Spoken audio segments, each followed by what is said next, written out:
Welcome to Charm School. I'm Anna Griffin, and this is our Schooner Easel dies made easy. Now, there's nothing better than a summertime card sending occasion, and our Schooner Easel dies are so perfect for those moments where we're thinking about being out on the water, right? Look how adorable. Sailing ship, 2 masts, right? Schooner Easel. Now, what's neat about this project is that we have used different papers, different textures to create this lifelike sailing ship. And we started out with our proprietary die designs, which are designed and engineered to cut, emboss, and die cut at the same time. Now, we also always provide instructions for creating a 3D project like this, and that's also very important when you're starting out. So just to give you a quick overview of the way that you would go about creating this card, you choose a piece of double-sided cardstock. And this is the card base, and this allows us to get the card base without measuring. It's going to score, it's going to cut. This is a little anchor die, and this is the stopper die that comes with the set.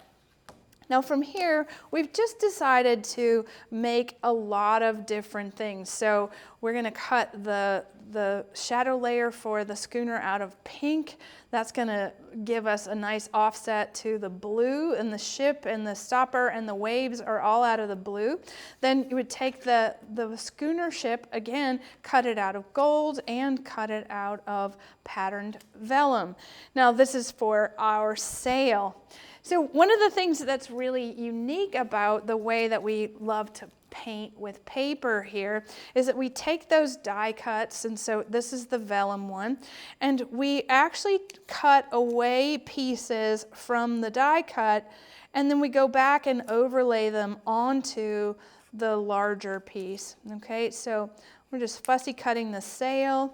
And I can use this for another project, but this sail's going to go on our project today. The same thing for the ship. We're going to easily cut away the bottom of the ship. Now we have gold waves we can use again. We're going to keep the mast, or the part at the top of the ship. And I think if you wanted to use a craft knife to do this, feel free to do so. All right, cutting it all apart and making sure that I'm going to cut this 2 different ways. We're going to go back in and cut these tiny little pieces off so that this now becomes part of our project.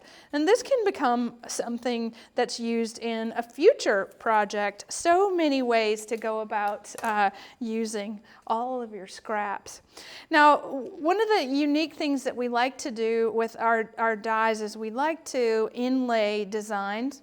And what that looks like is that the negative spaces created when we die cut, we have backed them with cellophane tape.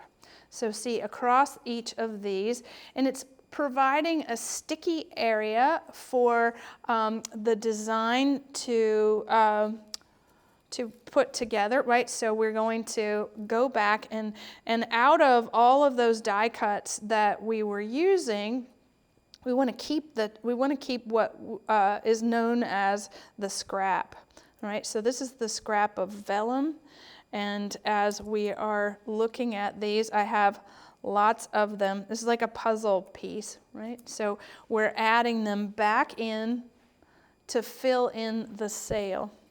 Okay, I'm going to show you that as it's completed so that you understand like where you see each one of these has vellum inside. Then we have the vellum overlay with a little gold overlay for our sail, then the scraps from the gold.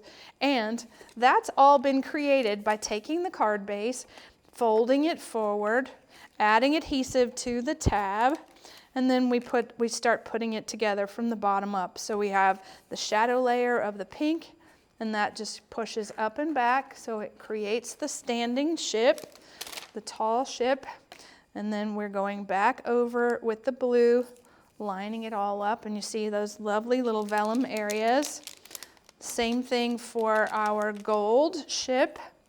Okay, so that we actually cut a lot more of the gold out. So there was a gold behind the sail.